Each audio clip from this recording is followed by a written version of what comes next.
Since we took the bus from Hong Kong to Guangzhou at the beginning of our trip, we decided to take the train back to Hong Kong. This was our first experience without our friends Abigail and Judy to help us along, and it was quite a wake-up call. You're not filming, are you? That can't go in the video. Trains like this are a very popular method of transportation around the densely populated urban areas of China.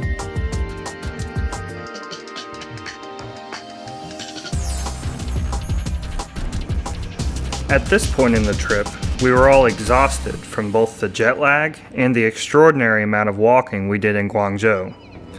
The train ride from the Guangdong province to Hong Kong was a welcome time of rest and relaxation. The seats were comfortable, the ride steady, and the food delicious. This was definitely the best way to travel.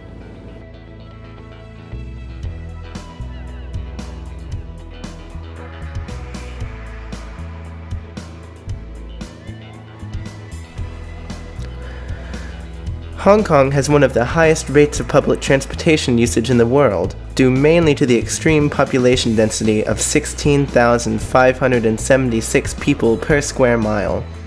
Because Hong Kong is such a small landmass, much of the population lives in high-rises such as this, with several families sharing each apartment.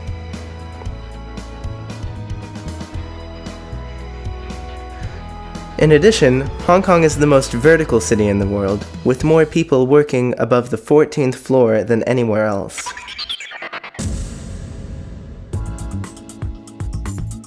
For exactly 99 years, Hong Kong was occupied by the United Kingdom from 1898 to 1997. On July 1st, 1997, sovereignty was transferred from the UK back to China. This long occupation affected Hong Kong's culture in a big way. It is the norm to see signs printed in both Chinese and English, and until as recently as 2009, the school system very closely mirrored that of the UK. This gives Hong Kong a very cosmopolitan feel. On one street, you can see anything from a McDonald's to a Japanese-owned Korean hot pot restaurant to an Italian restaurant.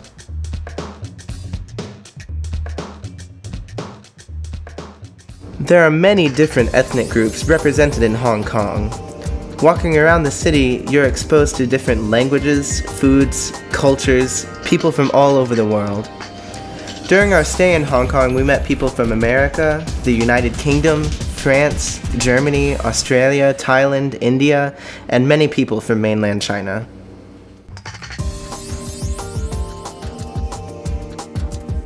Looking back at Guangzhou, from the cosmopolitan Hong Kong, we realized there were not nearly as many different ethnic groups represented. While in Hong Kong, I recommend stepping into a tailor shop for a quick suit fitting. This city is home to over 800,000 of the best tailors in the world, and they can have a handmade suit ready overnight for less than $100. Hong Kong is truly a city that never sleeps. Most shops don't close until very late, and even when they do close, the shop owners are up late into the night to open early the next day. One pub owner we talked with would stay as late as 1 or 2 in the morning, take a 30-minute train ride home, and then be back the next morning to open again. It seemed like more people crowded the streets at night than during the day. You couldn't make it more than half a block without a pamphlet or brochure being stuffed into your hand by a peddler. These peddlers sold all types of goods, legal and otherwise, from purses to watches and everything in between. Mainland China also uses a different currency, the yuan, compared to the Hong Kong dollar. Even though they're worth about the same, vendors in Hong Kong are less than willing to accept the yuan.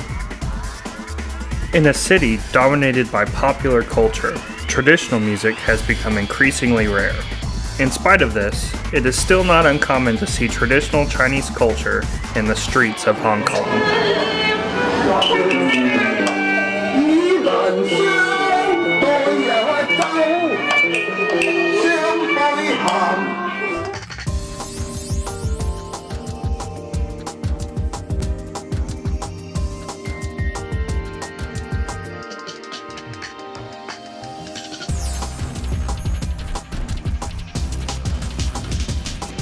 Every night at 8 o'clock, the city comes outside to see the famous Hong Kong skyline lit up in a light and laser show.